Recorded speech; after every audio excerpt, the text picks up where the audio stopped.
kan macam mana matematik digunakan dalam dunia sebenar, terutamanya dalam teknologi semikonduktor, penggunaan yield dan kadar pengeluaran. Teknologi semikonduktor, penggunaan yield, apa maksud semua tu? Kalau nak tahu, ikutlah kami ke sebuah kilang yang mengaplikasikan semua perkara tu. Kilang apa tu? Ke kilang... Tada! Inilah dia, kilang Washlet Electronics. Di sinilah komponen penting dunia teknologi dihasilkan. Salah satunya ialah semikonduktor, iaitu bahan utama untuk membuat chip dalam berbagai padi elektronik motif. Oh, contohnya macam telefon pintar, komputer dan kereta elektrik kan? Tepat sekali. Tanpa semikonduktor, takkan ada telefon pintar, TV atau TikTok. Walaupun kecil, fungsinya sangat penting kerana ia mengawal arus elektrik dan membolehkan chip berfungsi dengan betul. Seterusnya, jom kita belajar tentang konsep penggunaan yield atau dalam bahasa Melayu ialah hasil. Yield ni maksudnya berapa banyak produk yang awak hasilkan dengan sempurna, atau dalam bahasa lainnya ialah hasil yang baik. Contohnya, bayangkan awak bakar 100 keping biskut tapi dia hangus dan tak boleh dijual. Maksudnya cuma 95 keping yang tinggal. Jadi, yield awak ialah 95%. Oh, macam tu. Jadi, kalau dia rendah, maksudnya banyak produk yang rosak lah kan? Betul tu. Yield ni sangat penting sebab dari situ jurulatara dapat tahu sama ada prinsip berfungsi dengan baik atau produksi yang semula.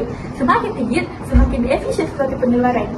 Contoh dalam kehidupan seharian ialah dalam bidang pertanian. Bayangkan jika seorang petani menanam 10 pokok jagung tetapi hanya 8 pokok yang mengeluarkan buah, maka yield tanaman tersebut ialah 8 pokok berjaya. Selain itu, dalam hal keuangan, yield bermaksud pulangan yang diperoleh daripada simpanan atau pelaburan. Contohnya, jika seseorang menyimpan RM100 di bank dan mendapat RM5 sebagai faedah selepas tahun, maka yield ialah 5%. Kalau macam tu, lain kali kalau saya makan biskut, saya pun nak kira yield jugalah.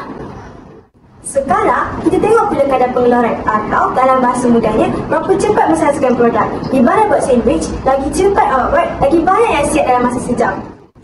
Contohnya, kalau mesin boleh menghasilkan 600 unit dalam masa 2 jam, maknanya kadar pengeluarannya ialah 300 unit sejam.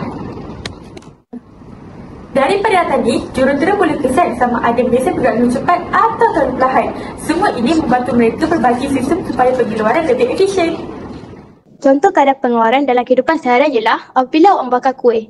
Bayangkan satu ketuha boleh bakar 50 biji kuih dalam masa 30 minit. Maka kadar pengeluarannya ialah 50 bahagi 0.5 jam persamaan 100 biji per jam. Lebih banyak ketuha, lebih meningkat kadar pengeluaran.